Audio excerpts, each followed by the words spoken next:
अस्सलाम वालेकुम व्यूअर्स, आप देख रहे हैं पॉलिटिकल इनसाइट्स और मेरा नाम है काशिफ शहरी। आपको शो में मैं फिर से खुश आमदीद कहता हूँ। पॉलिटिकल इनसाइट्स की आज तीसरी सीरीज़ गिलगित बल्तिस्तान की इलेक्शंस पर आज हमारा मुख्तसर सा तबसरा होगा। लेकिन मौजू पर आने से पहले आज जो सहाफ़ी अरशद वहीद चौधरी साहब का इंतकाल हो गया है और वो इस दर फ़ानी से कूच कर गए हैं, उस पर ताज़ियत पेश करते हैं। गिलगित बल्तिस्तान की अगर बात की जाए तो खूबसूरती के लिहाज से उसका कोई सानी नहीं मिलता, और हम देख रहे हैं कि गिलगित बल्तिस्तान ना सिर्फ पाकिस्तान में बल्कि दुनिया में भी लोग इसे पहचानते हैं। और पाकिस्तान में जब टूरिज़्म का लफ्ज़ जब हमारे जहनों में आता है तो गिलगित बल्तिस्तान की वादियाँ हमें याद आती हैं। तो यानी ये खित्ता टूरिज़्म के हिसाब से बहुत मानी रखता है। 2020 नवंबर का महीना और 15 नवंबर का वो दिन कि जिस दिन गिलगित बल्तिस्तान की आवाम अपने हक़ राय दही का इस्तेमाल करेंगे। खूबसूरती के साथ साथ अब तारीख़ी पस मंज़र की तरफ भी हम आते हैं। गिलगित बल्तिस्तान 1970 से पहले वहाँ पर जो है वडेराना सिस्टम था और वहाँ पर इसी तरह की हुकूमत चला करती थी। लेकिन शहीद जुल्फ़िकार अली भुट्टो साहब ने 1970 में गिलगित बल्तिस्तान के लिए जो कौंसिल का उन्होंने कौंसिल सेटअप की, और वो कौंसिल 1975 में फिर असेंबली की उसको असेंबली बनाई गई, और तब से लेकर अब तक हर 5 साल बाद वहाँ इलेक्शंस होते हैं और लोग मुंतखब होने के बाद 5 साल के लिए गिलगित बल्तिस्तान की सरजमीन पर हुकूमत करती है। और वो असेंबली, कानून साज असेंबली जो गिलगित बल्तिस्तान में बनती है, वो पाकिस्तानी हुकूमत के मातहत होकर काम करती हैं। अब जो इलेक्शंस होने जा रहे हैं 15 नवंबर को, उसमें 18 लाख के करीब लोग अपना हक़ राय दही इस्तेमाल करेंगे, जिसमें कहा जाता है कि 70% नौजवान होंगे जो अपना हक़ राय दही इस्तेमाल करेंगे।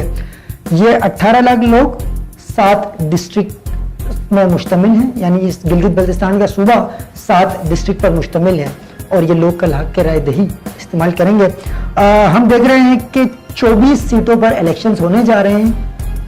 कहा जा रहा है कि 13 सीटों पर जो जमात जीतेगी वो अपनी हुकूमत गिलगित में बना पाएगी, और इन 24 सीटों के लिए 300 से ज़ायद लोग इलेक्शन में हिस्सा ले रहे हैं कि जीतें और असेंबली में आ सकें।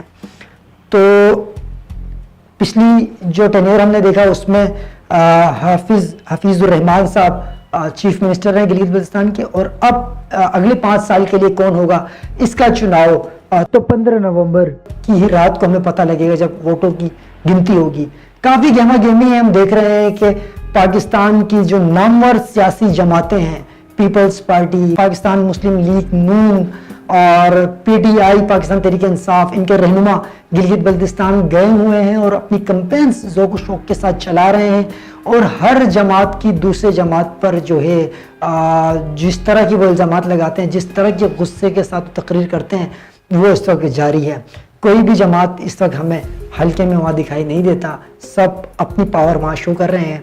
अब पता ये 15 तारीख को ही लगेगा कि कौन सी जमात अपनी हुकूमत गिलगित बल्तिस्तान में बना पाती है। मुख्तसर से कुछ हमारे पास पॉइंट्स हैं जिन पर हम रोशनी डालना चाहेंगे आज पॉलिटिकल इनसाइट्स के शो में। हर सियासी जमात ये दावा करके जाती है कि इस सरजमीन को हम सूबे का स्ट्रक्चर देंगे और एक सूबा बनाएंगे, लेकिन ऐसा देखने को नहीं मिलता।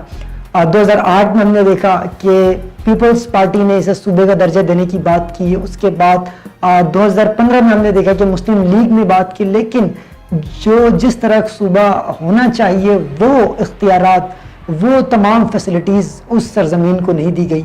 और अब PTI ये दावा कर रही है कि वो इस सरजमीन को सूबे का दर्जा देगी।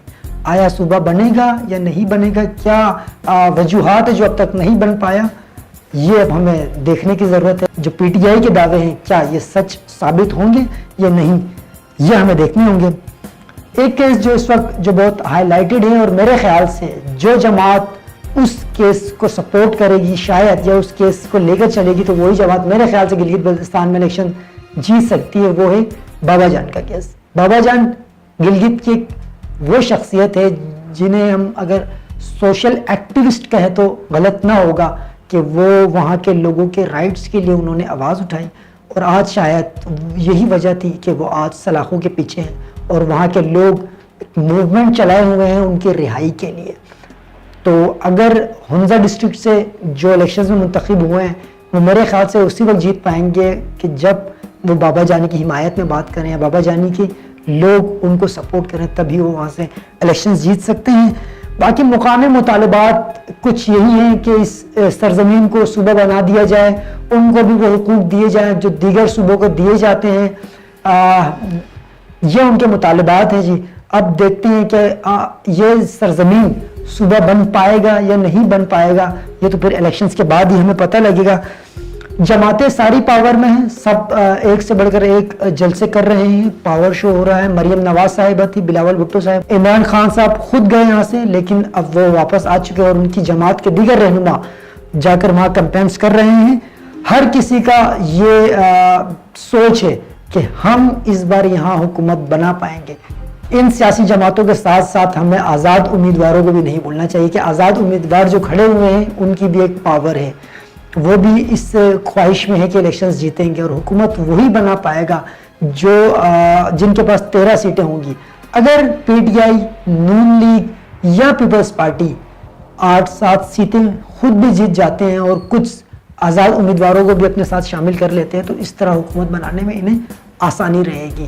آج کے اس شو سے مجھے دیجیے اجازت. انشاءاللہ اگلی بار پھر کسی نئے ٹاپک کے ساتھ, پولیٹیکل انسائٹس کے ساتھ آپ کے سامنے حاضر ہوں گے. تب تک کے لیے ہمیں دیجیے اجازت. اللہ حافظ.